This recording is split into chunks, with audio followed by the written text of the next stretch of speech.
Bismillah ar-Rahman ar-Rahim. Bonjour à tout le monde. J'ai consacré cette vidéo au chapitre de l'arithmétique dans lequel j'ai choisi ces 5 questions qui se rapportent à l'école de l'ENSAM 2022 Q13, ENSAM 2022 Q14, ENSA 2022 Q2, ENSA 2019 Q17, ENSA 2013 Q15. Je commence donc par la première question. ENSAM 2022 Q13. Dans n carré, l'équation x carré moins y carré moins 21 est égale à 0 admis. Donc je vais donner l'ensemble de solutions de cette équation pour pouvoir répondre aux propositions données par la grille. Bon, donc on va écrire cette équation de façon à utiliser la notion de divisibilité dans Z. Donc on a x carré moins y carré moins 21 est égal à 0, équivalent. Alors on voit ici bien que nous avons x carré moins y carré égal à 21. Et x carré moins y carré, c'est une identité remarquable. Donc c'est équivalent à x moins y, facteur de x plus y, est égal à 21. Et par suite, x moins y et x plus y seront des diviseurs de 21. Donc, les diviseurs de 21 sont 1, 3, 7 et 21.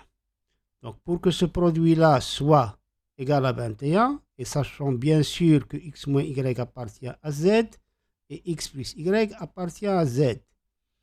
Donc, bien sûr, dans le cas général. Mais ici, on doit résoudre cette équation dans n carré. Donc, x plus y, elle appartient à n. Et sachant que x moins y, elle est plus petit que x plus y. Donc, x moins y va être égal au plus petit des diviseurs. Et x plus y, le plus grand, tel que leur produit, est égal à 21. Comme j'ai dit, sachant que les diviseurs de 21 positifs sont 1, 3, 7 et 21. Alors, cette équation est équivalente à x moins y est égal à 1 et x plus y est égal à 21. Ou x moins y est égal à 3 et x plus y est égal à 7. Équivalent donc, on résout le premier système en faisant la somme les deux équations, ça donne 2x est égal à 22, donc x est égal à 21. Et en faisant la différence, la deuxième moins la première, ça donne donc 2y est égal à 20, donc y est égal à 10. Et de même pour le deuxième système, en faisant de la même manière, on trouve x est égal à 5 et y est égal à 3. Donc, équivalent au couple xy est égal à 11, 10. Ou au couple xy est égal à 5, 2, puisqu'on résout l'équation dans n carré, les solutions sont sous forme d'un couple. Et par suite, l'ensemble de solutions S, c'est l'ensemble formé par les deux couples 11, 10 et 5, 2. Je passe donc à la deuxième question, ENSAM 2022 Q14. Soit A, B et C des entiers relatifs appartiennent à Z, tels que A à la puissance 3 plus B à la puissance 3 plus C à la puissance 3 est divisible par 3. Et soit S égale à la somme A plus B plus C. Sachant que pour tout n de Z, le nombre 3 divise n à la puissance 3 moins n, choisir la bonne réponse. Donc, la grille réponse, je ne l'ai pas écrit ici. Donc, je vais donner la conclusion ou bien la déduction qu'on peut faire avec ces données. Donc, on a, d'après ce que l'exercice a donné, quel que soit n appartient à grand N, n à la puissance 3 est congru à n modulo 3. Pourquoi? Parce que 3 divise n à la puissance 3 moins n. D'après la définition de la congruence, ça donne que le premier nombre, n à la puissance 3, est congru à n modulo 3. De là, on peut tirer que a à la puissance 3 est congru à a modulo 3, B à la puissance 3 est congru à B modulo 3, et C à la puissance 3 est congru à C modulo 3. En faisant la somme membre à membre de ces trois congruences, d'après les propriétés de la congruence, on sait que la relation de congruence est compatible avec la somme. Donc, on peut faire la somme membre à membre. On obtient donc A à la puissance 3 plus B à la puissance 3 plus C à la puissance 3 est congru à A plus B plus C modulo 3. Et puisque on sait que 3 divise A à la puissance 3 plus B à la puissance 3 plus C à la puissance 3. Voilà, donc ce nombre-là est divisible par 3. Qu'est-ce que ça signifie ça avec la notion de congruence? Ça signifie que ce nombre A à la puissance 3 plus B à la puissance 3 plus C à la puissance 3 est congru à 0 modulo 3. Et puisque ces deux nombres-là ils sont congrus modulo 3, alors par transitivité de la congruence, la transitivité c'est si x est congru à y et y est congru à z, alors x est congru à z, modulo le même nombre bien sûr.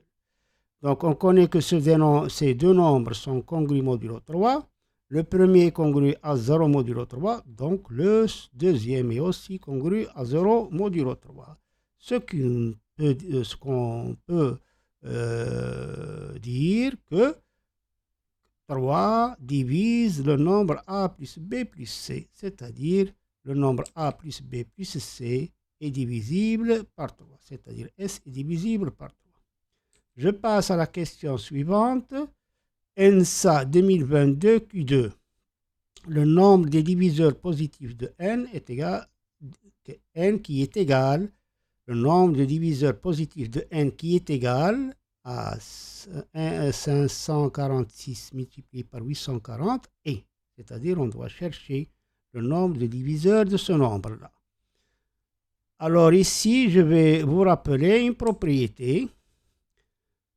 Si la décomposition en facteur premier d'un nombre entier A est donnée de cette manière, avec A positif bien sûr, P1 à la puissance M1, P2 à la puissance M2, P3 à la puissance M3, jusqu'à un dernier nombre premier Pn à la puissance Mn. C'est la forme générale de la décomposition en facteur premier d'un entier naturel. Alors, le nombre des diviseurs positifs de A est 1 plus M1, 1 plus M1, facteur de 1 plus M2, facteur de 1 plus M3, voilà M3, facteur, et ainsi de suite jusqu'à 1 plus M indice N. La démonstration de ce théorème figure dans le programme de sciences maths pour les sciences physiques et les SVT, vous l'apprenez comme elle est. Voilà. Alors, pour répondre à notre question, on va essayer de décomposer ce nombre-là en facteur premier. Et par suite, on va décomposer 546 en facteur premier et aussi 840 en facteur premier. Donc, vous connaissez bien la méthode de décomposition d'un nombre en facteur premier que vous avez vu à partir du tronc commun. Voilà, donc 546, c'est 2 fois 3 fois 7 fois 13. Et 840, c'est 2 à la puissance 3 multiplié par 3 multiplié par 5 multiplié par 7. Et par suite, le nombre grand N, qui est le produit de ces deux nombres, elle est égale à 2 à la puissance 4, voilà, 2 fois 2 à la puissance 3, ça donne 2 à la puissance 4. 3 fois 3, ça donne donc 3 au carré. 7 fois 7, ça donne 7 au carré. Et 5, voilà, 5 à la puissance 1. Ici, j'ai oublié d'écrire le nombre 13. Donc, vous devez ajouter ici, multiplier par 13. La décomposition de ce nombre, c'est 2 à la puissance 4 fois 3 au carré, fois 7 au carré, fois 5 à la puissance 1, multiplié par 13 à la puissance 1. Donc, le nombre de diviseurs de n est, alors 4 plus 1, l'exposant de 2, 4 plus 1. L'exposant de 3, c'est 2 plus 1. L'exposant de 7, c'est 2 plus 1. L'exposant de 5, c'est 1 plus 1. Et l'exposant de 13, ici que j'ai dit qu'on doit ajouter, j'ai oublié de l'écrire. Donc, multiplié par 13, donc ici on a 13 à la puissance 1. Donc, multiplié par 1 plus 1. On doit ajouter ici un autre facteur, 1 plus 1, c'est 2. Donc, c'est 80 multiplié par 2, ça donne 180. Donc, le résultat ici, c'est 180. Je passe donc à la question suivante. ENSA 2019, Q17, le chiffre des unités de 23 à la puissance 2019 est. Alors, la technique pour répondre à cette question, on doit se rappeler une propriété qui dit que tout nombre entier naturel est congru à son chiffre des unités modulo 10. C'est une propriété que vous avez vue au programme pour les élèves de sciences maths. Donc, pour les élèves de sciences physiques, vous pouvez la concevoir directement, le chiffre des unités. À part le chiffre des unités, on fait la division euclidienne du nombre donné par 10. Il nous reste le chiffre des unités. Le reste est le chiffre des unités. Donc, tout nombre est congru à son chiffre des unités modulo 10. Donc, pour appliquer cette technique ici, on doit voir ce nombre-là est congru à quoi modulo 10. Si on trouve qu'il est congru à un nombre qui est inférieur strictement à 10 et positif, bien sûr, c'est ce nombre qui est le chiffre des unités. Alors, en premier temps, je vais faire la division euclidienne de 23 par 10 pour travailler un nombre avec un nombre plus petit que 23. Alors donc 23 bien sûr, il est congru à 3 modulo 10. Le reste de 23 par 10 c'est 3. Donc on a 23 est congru à 3 modulo 10. D'après les propriétés des congruences, si on élève à la puissance 2019, on obtient donc 23 à la puissance 2019 est congru à 3 à la puissance 2019 modulo 10. Donc le nombre avec lequel on va travailler maintenant, c'est 3. Alors ici, on va faire une technique qui repose sur le calcul des puissances successives de 3. Et on va voir ces puissances, ils sont congrus à quoi modulo 10. Donc en calculant les puissances successives de 3 modulo 10, on obtient, alors 3 à la puissance 0 est congru, à 1 modulo 10, c'est pas 0, 3 à la puissance 0 est congru à 1 modulo 10, 3 à la puissance 1 est congru à 3 modulo 10, 3 au carré est congru à 9 modulo 10, 3 à la puissance 3 est congru à 7 modulo 10. Ici, on a 3 au carré est congru à 9 modulo 10, on va multiplier par 3 membre à membre et on obtient 3 à la puissance 7 est congru à 27 modulo 10 et 27 il est congru à 7 modulo 10. De même ici, on va multiplier par 3. Donc 3 à la puissance 4 est congru à 3 multiplié par 7 qui est égal à 21. Et 21 il est congru à 1 modulo 10. Donc on obtient 3 à la puissance 4 est congru à 1 modulo 10. De là, on peut faire une conjecture que 3 à la puissance 4k, on peut l'écrire sous la forme 3 à la puissance k à la puissance 4. Or, 3 à la, on va le faire, c'est 3 à la puissance 4 à la puissance k. Et 3 à la puissance 4, il est congru à 1 modulo 10. Donc, 3 à la puissance 4 à la puissance k est congru à 1. J'ai encore écrit 0, c'est 1, pas 0. Est congru à 1 modulo 10. De même, pour 3 à la puissance 4, k plus 1, c'est 3 à la puissance 4 à la puissance k multiplié par 3. Or, nous avons déjà vu que 3 à la puissance 4k est congru à 1 modulo 10. Donc, ce nombre-là est congru à 3 modulo 10 et ainsi de suite. 4k plus 2, il est congru à 9 modulo 10 et 3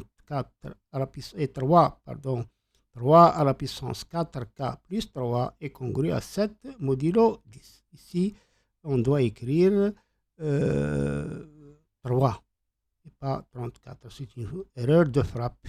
Donc 3 à la puissance 4k plus 3 est congru à 7 modulo 10. Voilà.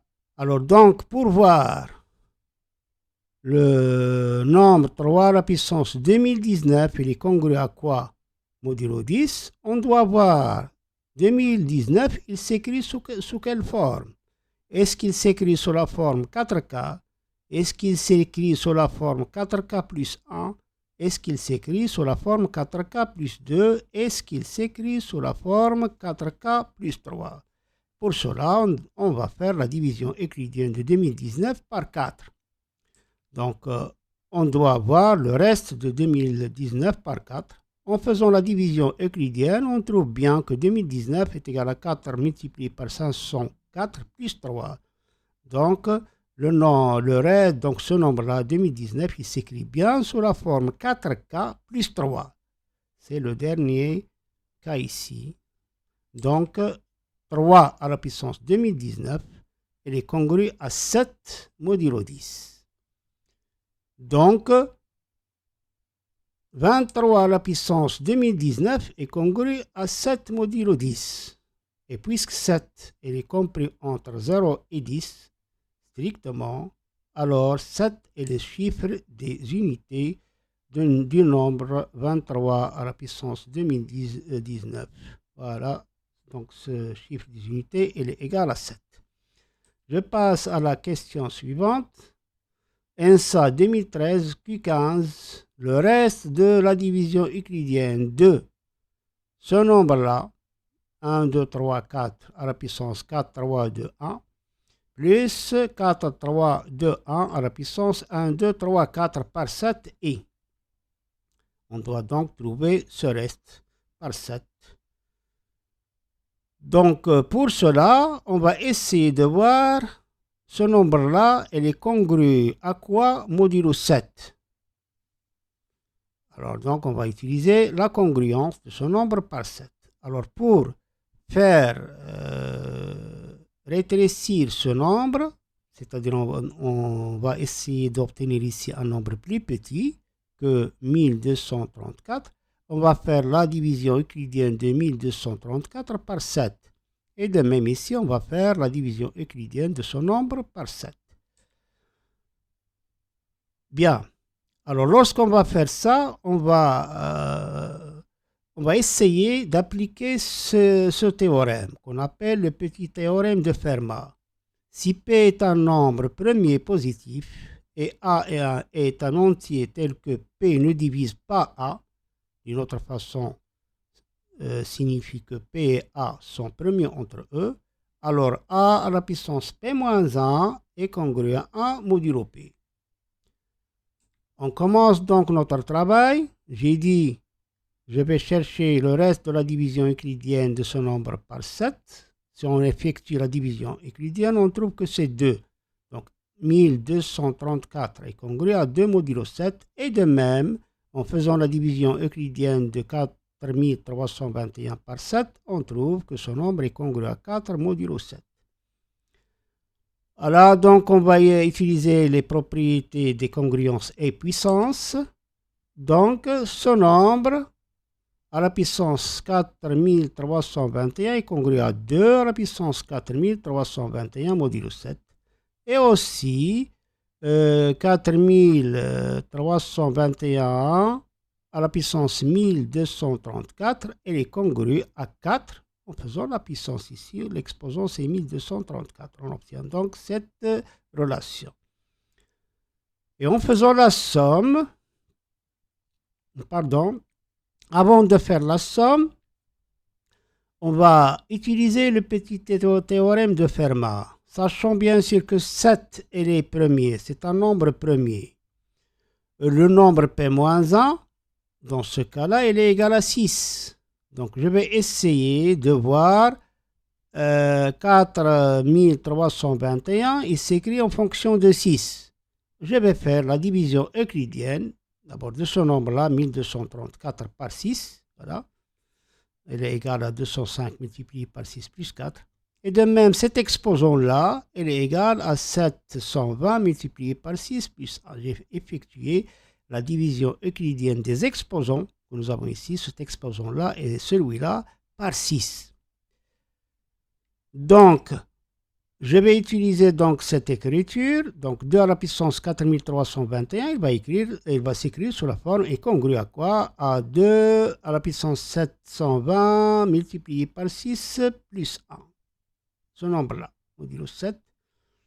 Et encore, celui-là, il est congru à 4 à la puissance 2005 multiplié par 6 plus 4, c'est-à-dire ce nombre-là, modulo 7. On peut écrire sous la forme. Ce nombre-là, c'est 2 à la puissance 6 à la puissance 720, multiplié par 2 à la puissance 1, c'est-à-dire multiplié par 2. Alors, le but de ce travail, ici, c'est de faire apparaître 2 à la puissance 6 pour pouvoir utiliser le théorème de Fermat. Et de même, ce nombre est s'écrit sous la forme 4 à la puissance 6, modulo 205, plus multiplié par 4 à la puissance 4, d'après les propriétés des puissances. Or, 2 à la puissance 6 est congru à 1, modulo 7. Pourquoi? Parce que 7 est premier et 2 et 7 sont premiers entre eux. Et de même, nous avons d'après le petit théorème de Fermat, 7 est premier, 4 et 7 sont premiers entre eux, donc 4 à la puissance 6 est congru à 1 modulo 7. En remplaçant 2 à la puissance 6 par 1 et 4 à la puissance 6 par 1, on obtient donc 2 à la puissance 4321 est congru. Nous avons ici 1 multiplié par 2, c'est 2. Et ici, nous avons 1 multiplié par 4 à la puissance 4, c'est 4 à la puissance 4. Donc, on obtient aussi ce nombre-là, 4 à la puissance 1234 est congru à 4 à la puissance 4 modulo 7. Maintenant, on va faire la somme.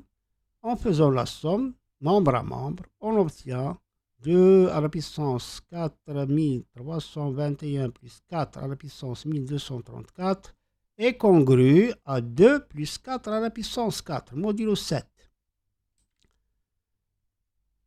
Donc, ce nombre-là, il est congru, c'est 4 à la puissance 4, c'est 64, plus 2, c'est 66, modulo 7. Et en faisant la division euclidienne de 66 par 7, on obtient le reste égal à 3. Donc, ce nombre, il est congru à 3 modulo 7. Et puisque le premier nombre de départ, c'est ce nombre-là, qui est congru à celui-là, donc il est congru à 3 modulo 7. Donc, le reste de la division euclidienne de ce nombre par 7 est 3. أتمنى أن تكونوا قد استفدتم من هذه المعلومات، وإلى اللقاء في حلقة مقبلة إن شاء الله.